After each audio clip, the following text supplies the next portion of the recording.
women veterans, physical and mental health conditions that women veterans experience are similar to their male counterparts.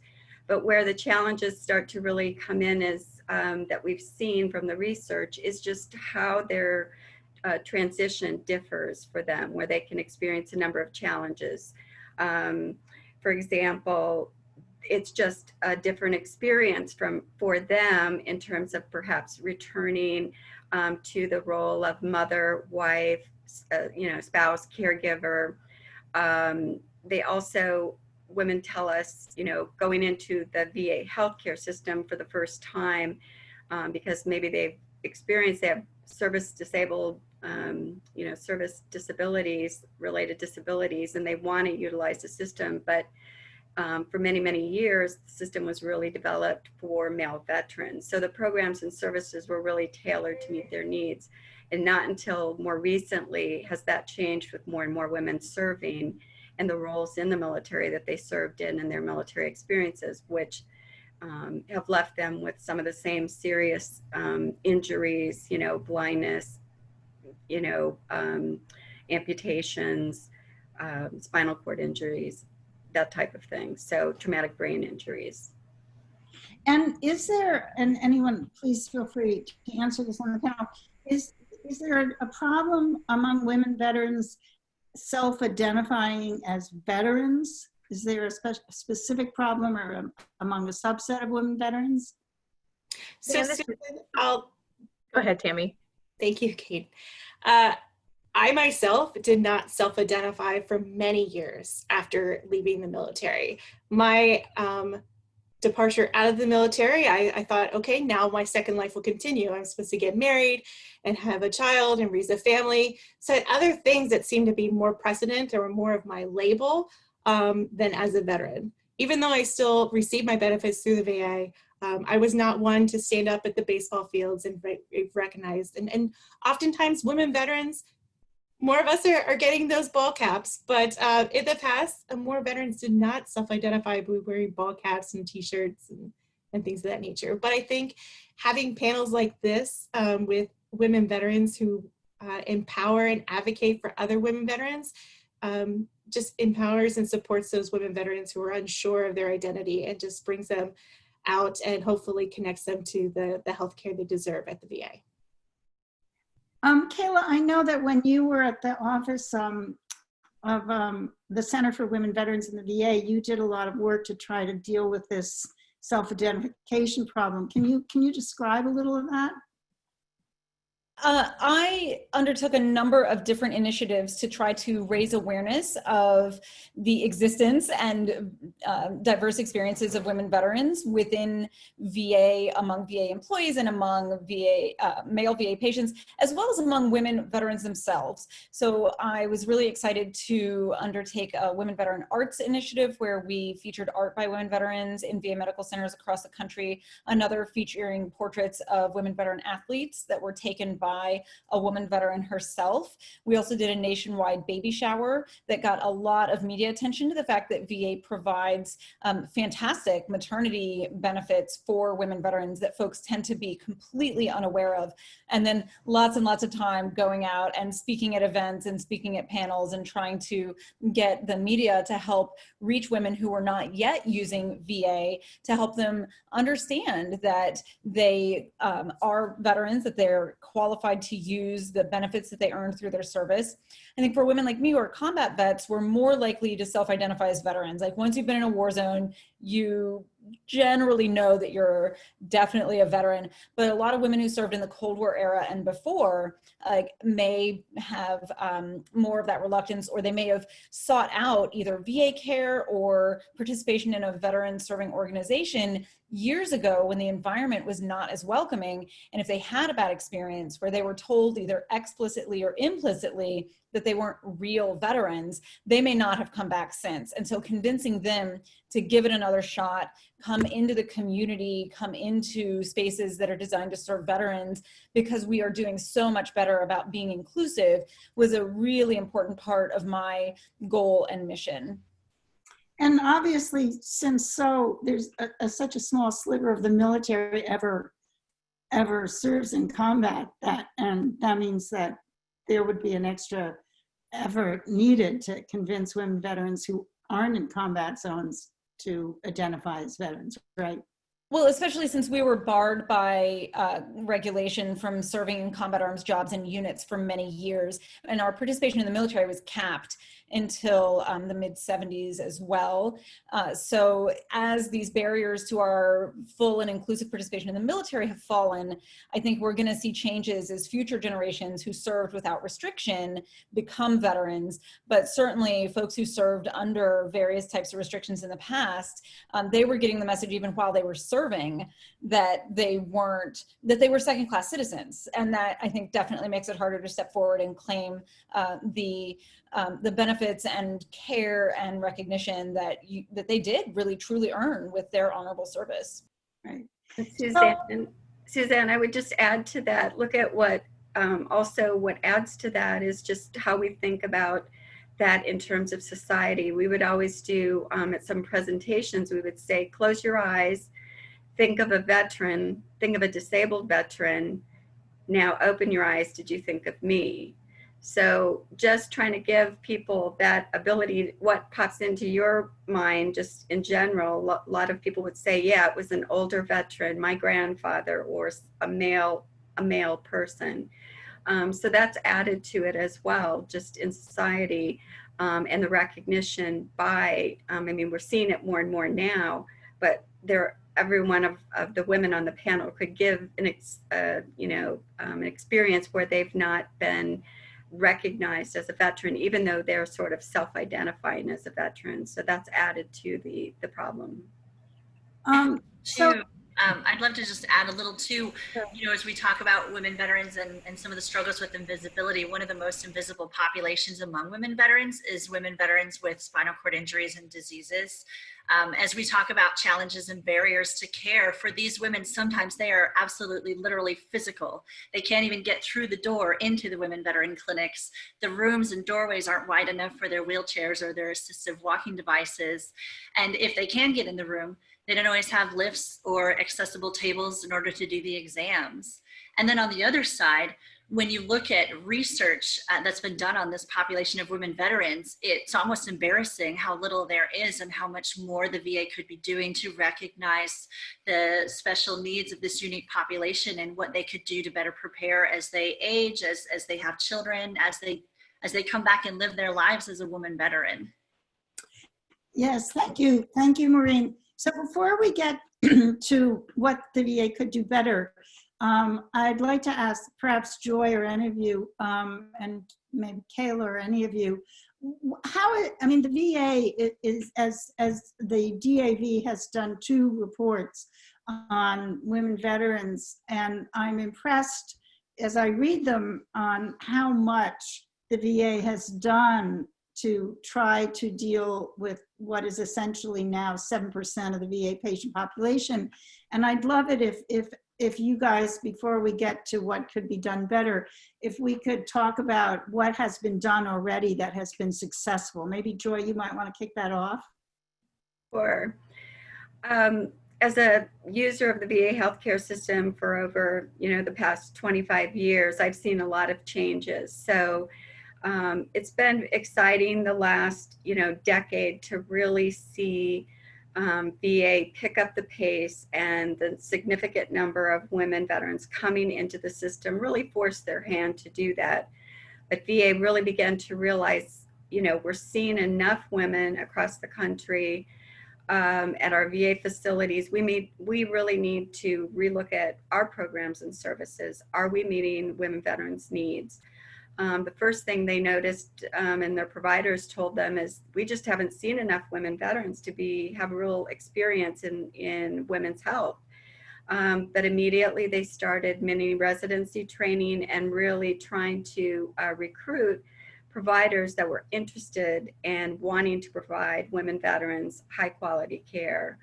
And the comprehensive care that they needed. So not just routine care, but meet all of their healthcare needs. And probably about 12 years ago or so, they really started to look at this. How can we make sure that we can provide comprehensive, primary, and specialized services, gender-specific services to women veterans throughout the system. And at the same time, they really ramped up the research that they were doing so that they would understand the population of women, the population of veterans that they were serving. So we've seen a number of changes in terms of each program office starting to look at whether that's for homelessness or PTSD or treatment for military sexual trauma. What do we need to do to make sure that those programs are going to serve women veterans and produce good health outcomes? That is such a great history of the background of that, Joy, and I think you captured it so well. The most recent figures that I've seen from VA is that they've now had 7,000 providers go through that mini residency program, which is fantastic. It's also worth noting that women's health primary care providers have a smaller patient panel so that they can devote more time to appointments that women veterans have. They're supposed to have one additional person on the patient-aligned care team as well to help with privacy concerns and having a chaperone available. The maternity care coordinator program is fantastic. There is an individual who is tasked with helping coordinate all sorts of maternity care during preconception, through pregnancy, and into postpartum. And the benefits that they offer that include not just a breast pump, which is required by, I think, the ACA for insurance companies to provide, but also 3 nursing bras a year, breast milk storage bags, nipple cream. I mean, so many great benefits for nursing moms that go far beyond what I got in other sectors of care. And all of these efforts have paid off in the fact that VA now has higher levels of breast cancer and cervical cancer screening than any other sector of care, higher rates than private insurance, higher rates than Medicare, Medicaid, higher rates than the military health system. So we've seen some real wins. And I am frequently out there talking about how women vets who haven't been to VA at all or haven't been in years should come in and give it another shot. Because as Joy said, it's improved tremendously. You said in 25 years, Joy, it's improved in 15 years since I started going. And just in leaps and bounds. And it's really a great place to get that comprehensive and integrated care where all your providers are looking at the same record instead of it being scattered between. When I was using civilian care, I joked that I would have my primary care provider for most of my care and then my women's health provider for my bikini zone care, and they never talked to each other and couldn't use the same computer system. But at VA, it's one provider and they can meet all my health needs, which is fantastic. Do Tammy or Katie or Maureen would like to add to that? I would. I think that the 2 most important things that the VA is doing right now is they're having the conversations that need to happen, and they're advancing the gender-specific research studies that are being done. There's so much information being collected out there, including going back and looking at some of the old research studies where there was a delineation between male and female results, but they were published as just without gender. They were published as just one report, and they're going back and they're taking those 2 and they're separating them and they're republishing articles that are helping us understand that there are gender differences. There's differences in treatments, in drug reactions, in therapies, in needs, even ergonomic things for prosthetic devices for men and women, which for so long it was just you were a veteran, you weren't a man or a woman, you were a veteran and you were all treated the same. The other thing that I think the VA is doing really well with are the women's clinics. And even though there aren't many right now, I myself have just started receiving care for the very first time at a women's center, and I am thrilled. I was rural care before that, and as you can imagine, there's the provider and services that are out there are just, they're very limited. So being able to be at a women's center is amazing, and I really look forward to that expanding. And the VSO partnership between VA and all of us that are working with veteran service or working for veteran service organizations, when we can get the information directly from VA and we can learn about the benefit changes and what is out there and what is coming up, it allows us the opportunity to go back to our membership and explain to them and let them know and help them with their outreach. And I think the more members we can get in the veteran service organizations, female members in the veteran service organizations, I think VA will see their numbers rise drastically as well, because we have to get them in and get them to trust VA again before they're going to come back. So I think that's a very good segue. Thank you so much to the issues of, I mean, I'm impressed by how much the VA has done for a very small sliver of their patient population in comparison to the private sector. But I also know that there's lots of room for improvement. And I'm just wondering if you all would maybe come up with some of the things that the VA needs to do to make the environment more welcoming and also to deal with the specific needs of women veterans. Obviously, there's everything from, you know, thinking Maureen Elias is somebody's daughter or wife, which is, you know, minor irritant compared to harassment or failure to have the right equipment or whatever. So maybe you could each, in turn, talk about a couple of things that you'd like to see improved at the VA. If you don't mind, I'll go ahead and start. I truly believe that it needs to start during the transition period from active service or from reserves, National Guard, to becoming a civilian on the veteran side. Everybody that's in the service goes through some type of transition process, and during that process, there's not a delineation between what your benefits are going to be if you're a woman, what your benefits are going to be if you're a man.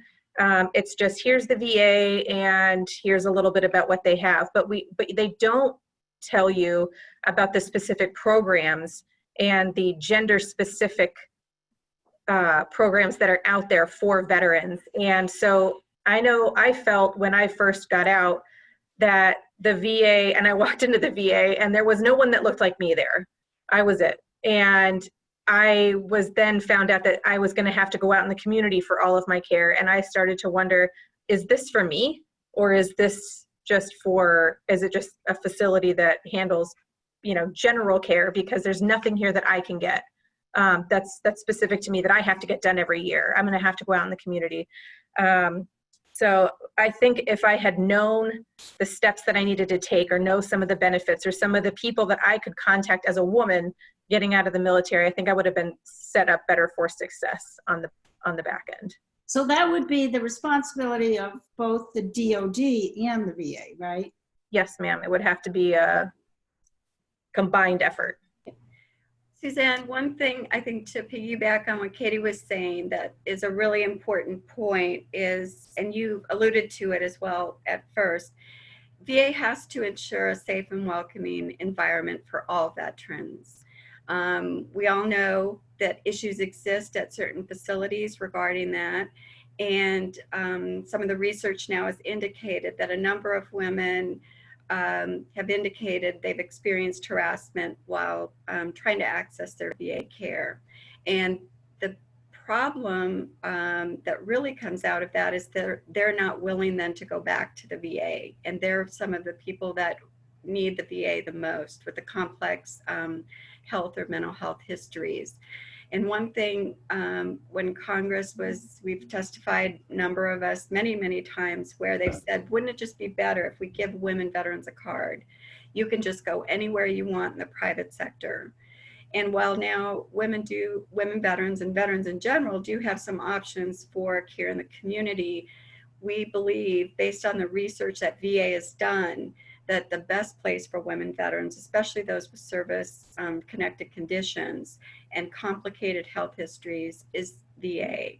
And VA has to step up to the plate. It has to be from the leadership down that we see a change in the culture, a change in that community, to make sure at every facility women veterans are welcomed, no one has experienced harassment, so that they too can take advantage of the care, the really specialized care that VA can provide veterans.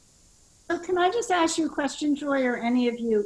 When you talk about harassment, is this coming mostly from other veteran patients or from staff or both? I mean, where is the harassment problem, which I really think we have to distinguished from the problem of calling you, you know, somebody's daughter or wife or whatever.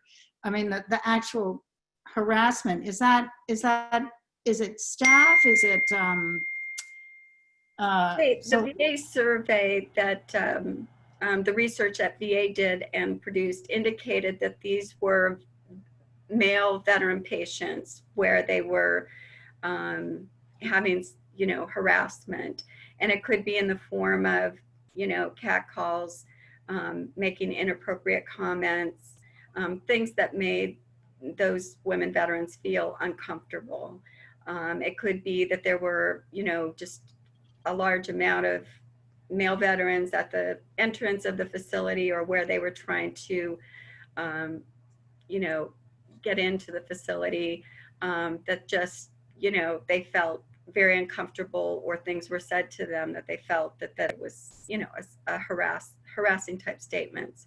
So, you know, it can take different forms. I mean, Kayla could probably talk to best about this. I know she worked on it while she was the director at the Center for Women Veterans, really making sure, again, this issue of culture is addressed. Kayla, would you like to? Sure. And yeah, this is something that VA, I think, is taking very seriously. They had a working group that worked to define what harassment means in these circumstances, and they've rolled out a significant campaign to try to end harassment. One of the challenges is that while there are very clear legal ramifications for employees harassing other employees, patients harassing other patients falls more in the line of street harassment, which is not necessarily illegal, and it makes it much more challenging to tackle. So if it becomes actually physical, that clearly is illegal. Assault is illegal, but inappropriate comments are not illegal. So figuring out how to handle this has been a little delicate. They did find in their research that some men, though this shocks me a bit, genuinely don't know that things like telling us to smile don't necessarily feel welcome in a healthcare setting where you may have just received a cancer diagnosis. Those men can be amenable to messaging that helps them understand that some things are not compliments, they are harassment, and they deter women veterans from seeking healthcare. Other men are simply predators and need to be dealt with much more vigorously. There is an existing disruptive patient behavior system that is in place that can be used, but helping to ensure that all staff know exactly what steps to take if they are informed of harassment and then follow through appropriately, and that women veterans also know who they can contact and what they can do if they are harassed is important.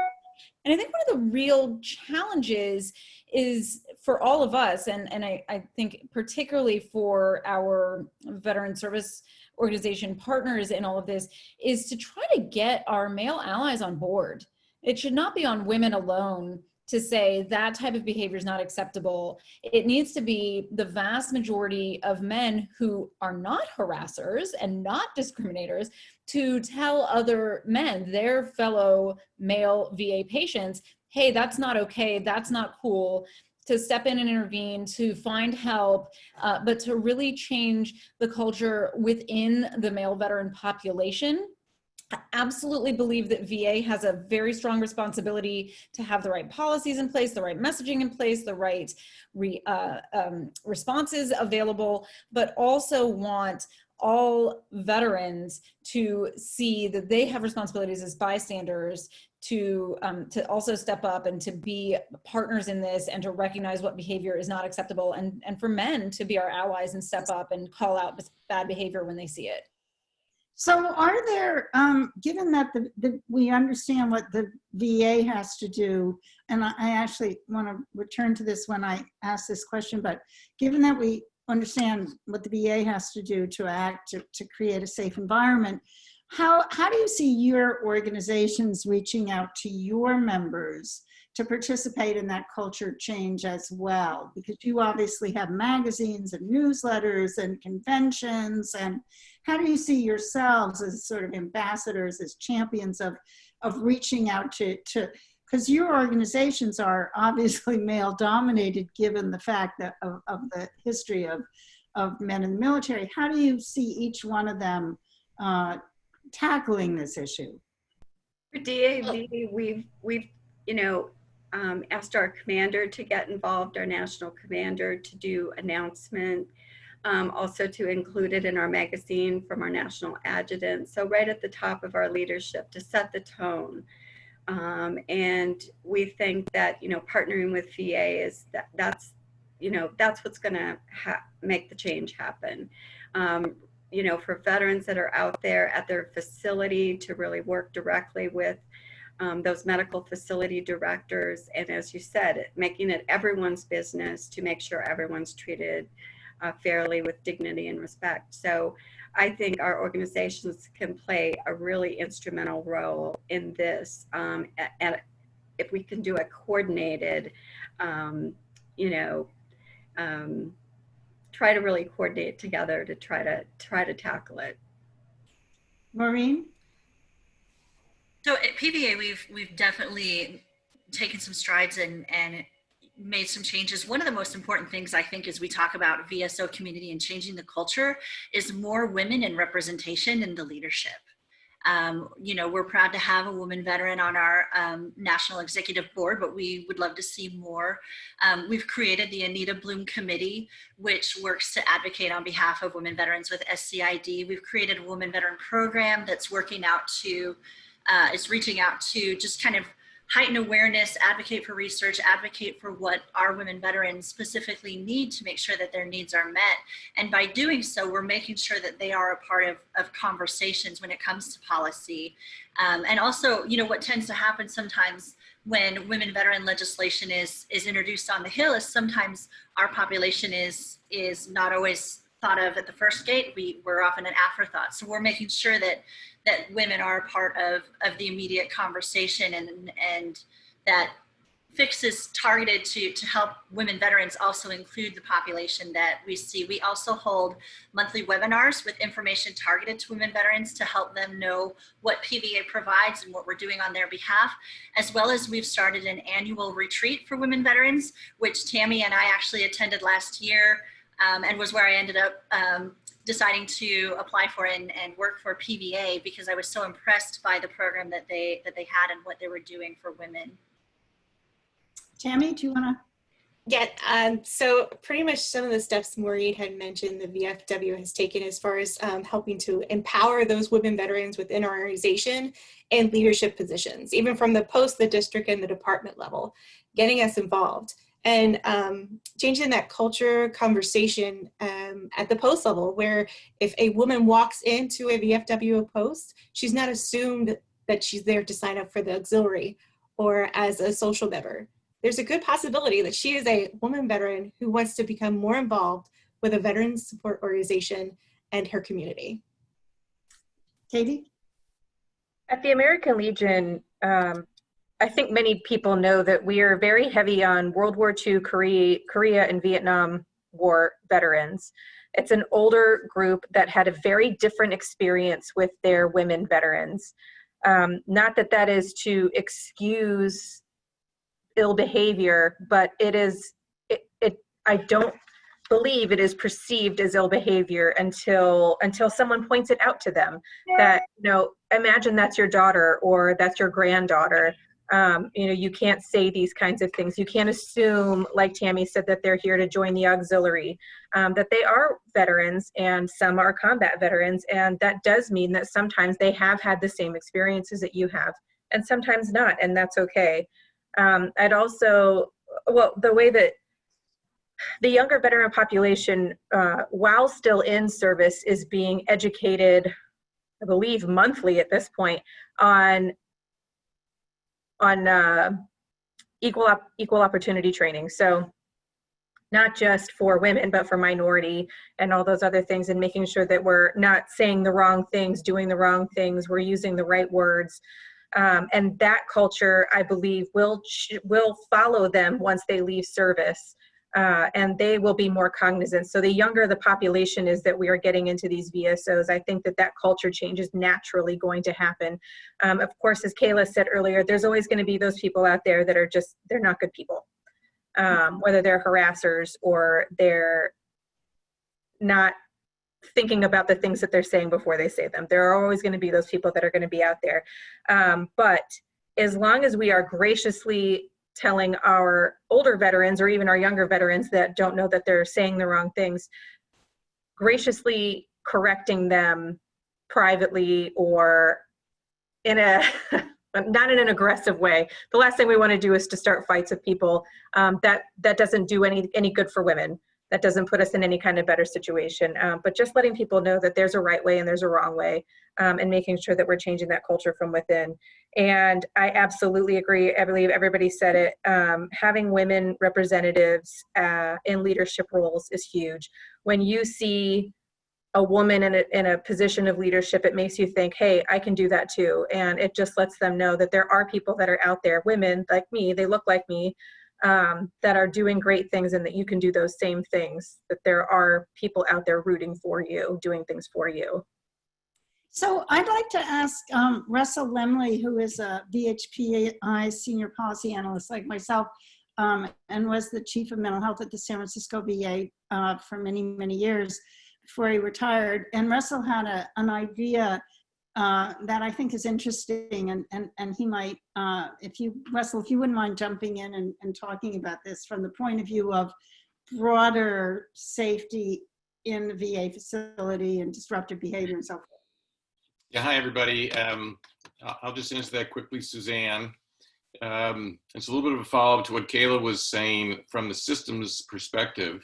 Although I'm happy that you were saying, Kayla, it's nice to have some males saying this, so I'm happy to represent that, at least at this point in the call. I was on a task force about the culture of the VA healthcare system. And one of the suggestions that our task force made, but I don't think it actually is followed up, is that there is a patient's rights, responsibilities, and code of conduct that would be part of what patients are introduced to at the beginning, and then at some point regularly through their traveling through the VA healthcare system, that understands the ways in which sexism may be inadvertently spoken about by fellow veterans with other veterans and staff with veterans and vice versa. So that it really, all interactions would be something that we would be thinking about it in terms of a code of conduct that is official VA policy. So it's a recommendation that we made that we were at least unable to complete, but sounds like from what you were saying, Kayla, there may be opportunities for further follow-up. Yeah, I mean, it seems to me that this is a way of raising the issue in a clinical encounter that's not an abuse of power or sort of scolding or something. But I know that, and also, I mean, I think that female VA staff get this as well. I mean, I know my daughter was a nurse practitioner in the VA, and she never got any dangerous harassment, but there were a lot of cutie pie comments that she had to deal with. So I think that this is an interesting idea about how you conduct yourself as a patient, as well as how staff conduct themselves and the institution conducts itself. We're at the 43 mark, and I'm wondering if folks have questions, because I'd love to, questions or comments. I don't know if, Brett, do we have? So before we move to questions, I'd love to just interject something real quick. Katie and Joy both talked about they touched on the transition, changes that are going on for women veterans as they leave the service and go into the VA. But I think there's still more that the VA could be doing for our women veterans who have already transitioned. I think that there's more outreach that could be done to bring them into the community and let them know what the VA offers for them. And I think that a lot of that effort falls to the VA educating the community care providers. they've created this beautiful military health history card that they can give to healthcare providers that walk them through a conversation, because some women like me, I'm a woman veteran, but I'm also a military spouse. I don't go to the VA for my healthcare because I use TRICARE. I'm never asked about military service. I'm never asked about toxic exposures. And those are very important when we're having that conversation about my healthcare. So I think, as we talk about room for improvement in the VA, I think education to the community is a vital part of it, especially when it comes to taking care of our women veterans. Yeah, I think that's an extremely important issue. I think that will require, however, significant changes in the private sector, which I don't know that are going to happen soon, because I've shown that military history card. I'm very impressed by it. And I've shown it to about 10 primary care providers in the private sector. And they kind of laugh when they see it, because they say, how am I supposed to do this in my 10-minute visit? And, I think that obviously we have to do that kind of education. I think there's one of the big problems in private sector healthcare is if you have so few veterans in your practices, and they represent about 1 to 5%. So that's an even smaller percentage of women. I think for women, it's 0.07 at the lowest and 0.35 at the highest.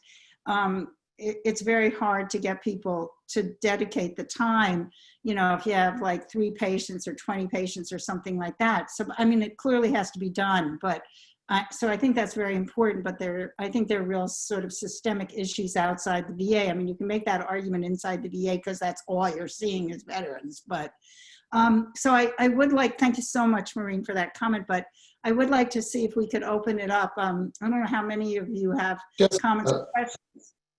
Just a reminder to everybody, if you do have a question, throw it in the chat and we'll try and get to you there, or raise your hand. Our first question is from Wynetta Noland. Wynetta, I'm unmuting you now. Okay. Some of the barriers that women veterans have, it wasn't a question, but to comment on the barriers, and that is childcare and health care after normal working hours. A lot of our veterans, they are working during the hours that the VA is open for health care. So, and most of the hours is mostly from 8 to 4, 8 to 4:30. And a lot of women veterans don't get off to 5. And a lot of women veterans also that come in need health care. I'm happy to take a stab at that one. This is one of the barriers that's recognized in every study that's been done for women veterans, is a common one, that access to childcare can often prevent them from seeking services. And so there have been a couple of pilots that have been passed that allow veterans in certain facilities to have access to child care, especially those veterans who are seeking mental health services or really need that privacy when they're going to be seeing their provider and for an extended period. So that has not, that's something that's been pushed in Congress, but it's never made it through the pilot stage or throughout the system. But that's certainly something that keeps getting brought up, as well as the after hours. So many veterans, younger veterans, are working. And this is, when we give feedback to VA, we often say, can you open access to care on weekends or evenings, at least a couple times a week, so that veterans that really just cannot afford to take time off work will have access to that, as well as now telehealth is also, I think, with the expansion of telehealth during the pandemic, is going to, they'll be re-looking at that. And for many veterans, that might be an opportunity to be able to just get away an hour where they can have privacy and have that appointment versus having to take 3 hours or 4 hours off to drive times included for those hours. So. Our next question is from Corinne Holmes, where they ask about mandating cultural competency for community providers. Corinne, are you on? Yes, I was predominantly concerned, or the question was more geared towards the patient-centered community care program. As the VA has a program where some eligible veterans can get care in the community by in-network providers, what is being done to ensure that those providers are receiving cultural competency training? We did ask VA about that, and the Women's Health Program under Dr. Patty Hayes, they said they've developed questions that will be provided to, information that will be provided to community providers on women, specifically, various statistics and information about just women veterans population in general.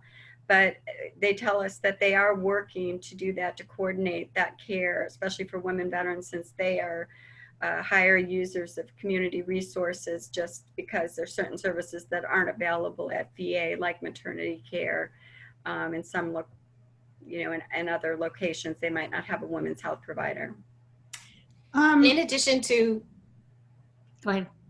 I was going to mention, in addition to what Joy had mentioned, we also must think how that information can come back into the VA. We need to ensure that that information, medical care information gap is filled, and there's a bridge back into the VA to where, excuse me, that information of the healthcare treatment given by the community care provider is placed back in that women veterans VA EHR, especially when we look at mammogram services. Like Kayla mentioned, women veterans are have a higher screening rate for breast cancer, although VA has, as of 2018, only 50 mammography suites. So the rest of the women veterans have to go out into the community, and we need to ensure that those test results and those films are being placed back into the women veterans VA EHR. So possibly in the future, if she gets another screening and now there's a new lump, we need to make sure that if there is a new lump and additional testing needs to be done, or that was an existing issue in the past. Russell, I think the issue of military cultural competence and competence in understanding veteran specific issues is really critical, no matter what the gender or of the patient. And my understanding now is that there's no requirement that private sector providers exhibit, we even take courses. They're offered, and I know that when the Mission Act was implemented, the VA very clearly stated that if they required too much of private sector providers, they wouldn't join the program. So does anybody know if this is now a requirement that to take care of veteran patients, you have to have a minimum standard of knowledge of either military culture or of veteran specific healthcare problems and issues? Since you called me, I'll answer, but I think Joy was just hinting at it, which is that the issue of military cultural competence, I think, is making its way to requirement, but that is it.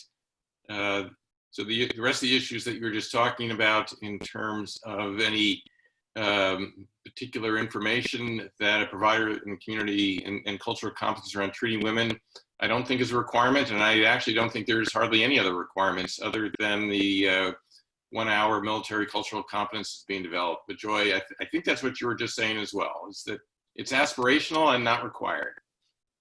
Okay. Yeah, I'd add that, if you can hear me, this is Harold Cutler. Written into the Mission Act, there was a requirement to develop a training. It probably will be the 1 hour training. We'll see if anybody takes it, but no one dictated the content to include anything about women veterans, to the best of my knowledge. But it's probably not too late to tweak that process. Thank you, Harold. I also touch on this too. In my role at VBA before I came to PVA, I actually traveled around the country for 6 months to the various medical professional conferences where we were educating healthcare providers on veteran toxic exposures and the military health history card. And out of the probably thousands that we spoke to, maybe 5 had ever heard of or seen of the card, and were completely shocked when they learned about the toxic exposures and some of the other higher risks that women veterans face regarding cancers, heart diseases, and stuff like that. So there's room to go here. Next question from Heather Durant McEady. Heather, are you on? Oh, yes. So earlier they were talking about having more training for women transitioning out. I thought they just incorporated the women's health transition training, the WHTT. Is that not being incorporated everywhere? Because I know in South Carolina, we have a really good program here. Our women's health care program coordinator, she partnerships with the base. She's out there on the base doing training with the, you know, a lot of the women that are getting ready to come out. And she does a lot in the community. She goes around to every county, every quarter. She holds enrichment seminars to talk about all the different resources in healthcare that's available for women in the VA center. So I was just trying to see, are other states doing that, or is that just individual states doing that, individual VAs doing that? I think you're probably very lucky that you have such a involved person helping you with that. Every station, every duty station, every military base, even though they have similar programs or well, very similar programs, not all of them are executed in the same fashion. There's not always a woman provider there, or a woman that can go and say, these are what your things are. And sometimes men don't understand that there are different needs, or what the different needs are, or maybe the woman veteran is not comfortable asking those questions when you're sitting in a room full of mostly other men. When you're I'm just going to jump in. You may not have heard, there's been a pilot program that's now rolled out nationally to add a women-specific component to TAP, where there is a specific introduction to everything that VA offers. It's a pretty new service, but it is now going national, and it's very new. I think it only started last year. So it's a huge change from when I got out, and there was absolutely no introduction to that. Maybe also when you got out. So it's yeah, this women's health transition training that's now happening all over. Okay, well, I hope it is. And if you look on the VA Women's Health Transition site, it's virtual right now. So there's a lot of classes coming up. So if you know anybody that's transitioning, they can actually enroll in some of the virtual classes.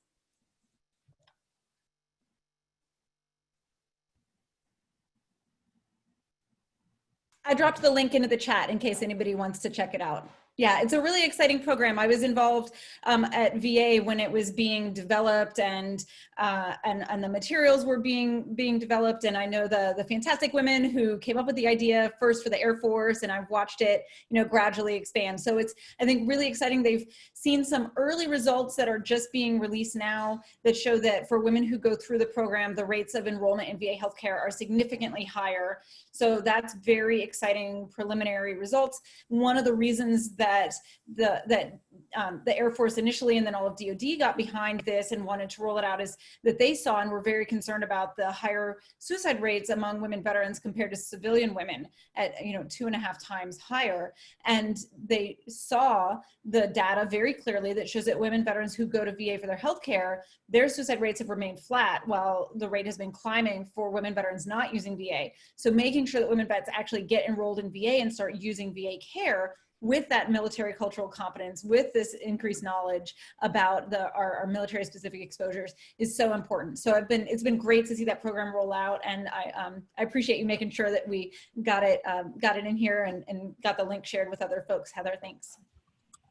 And before we wrap up here, I just want to thank everybody for coming on. There will be a recording of this program on VHPI's website. And if you go to veteranspolicy.org, you'll be able to find that as well as sign into our newsletter. But going back to Suzanne. Thank you. I want to thank everybody for coming. And I think probably the message that I'm assuming that I can, if I can, the take-home message about what I've learned from this session and talking to all of you individually is that if you want really veteran-specific healthcare, the VA is the place to get it. And if you want the VA to change, you got to go to the VA as a patient to affect that change and benefit not only from the care that you get, but also make your needs known. If there's harassment, report it. If there's good things, report it. You know, we tend to always say what's bad and never give people pats on. I mean, one of the ways you change behavior is not only by telling people what they've done wrong, but also thanking them for what they've done right. And I want to, for all of you panelists and for the people who've taken the time to come onto this panel, I want to thank you for all your insights, for all your hard work, and for joining us today. And I hope we can all work together to make veteran healthcare better, no matter where it is delivered. Thank you so much.